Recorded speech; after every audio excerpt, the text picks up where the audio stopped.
राज्य खबरों में आगे बढ़ते हैं। भारतीय जनता पार्टी के राष्ट्रीय प्रवक्ता शहजाद पूनावाला ने पार्टी से इस्तीफा दे दिया है। जी हां, उनके इस्तीफे की खबर सामने आने के बाद राजनीतिक गलियारों में चर्चाएं तेज हो गई हैं। हालांकि शहजाद पूनावाला की ओर से इस्तीफे की वजह को लेकर अभी कोई जानकारी सामने नहीं आई है कि उन्होंने इस्तीफा क्यों दिया था।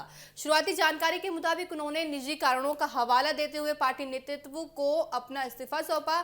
शहजाद पूनावाला बीजेपी के चर्चित चेहरों में शामिल रही हैं। टीवी डिबेट्स और राजनीतिक मुद्दों पर पार्टी का पक्ष मजबूती से रखते हुए नजर आए हैं। बीजेपी में शामिल होने से पहले वे कांग्रेस से जुड़े हुए थे। साल 2017 में उन्होंने कांग्रेस छोड़कर भारतीय जनता पार्टी का दामन थाम लिया था। इसके बाद उन्हें पार्टी में राष्ट्रीय प्रवक्ता की जिम्मेदारी भी दी गई। बीजेपी प्रवक्ता के तौर पर शहजाद पूनावाला ने कई मौकों पर पार्टी और सरकार का पक्ष रखा और आपको बताएं कि वह विपक्षी दलों पर तीखे राजनीतिक हमले करने और तर्कों के साथ अपनी बात रखने के लिए पहचाने जाते हैं।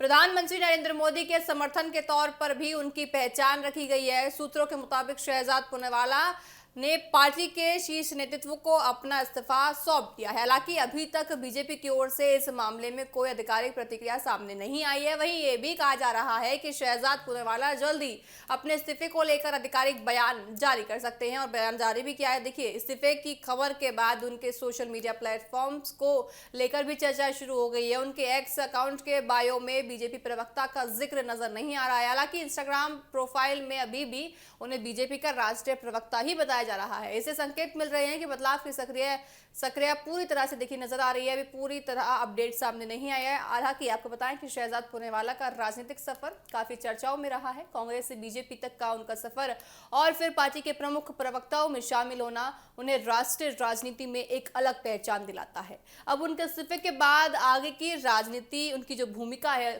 तय हो जाएगी। फिलहाल देखिए, सबसे बड़ा सवाल यही है कि शहजाद पूनावाला के इस्तीफे के पीछे सिर्फ निजी कारण है या इसके पीछे कोई अन्य राजनीतिक वजह भी शामिल है। इस पर स्थिति उनके आधिकारिक बयान के बाद देखिए अब साफ होती हुई नजर आएगी और पूरी तरह से जब ये खुलकर सामने आ जाएगा कि आखिर उन्होंने इस्तीफा क्यों दिया, तब इन चीजों पर टिप्पणी देना सही होगा। लेकिन कांग्रेस से दामन छोड़कर बीजेपी में आए शहजाद पूनावाला अब बीजेपी का दामन भी छोड़ दिया है। सवाल यह है कि आखिर अब वो किस दिशा की ओर जाते हुए नजर आएंगे।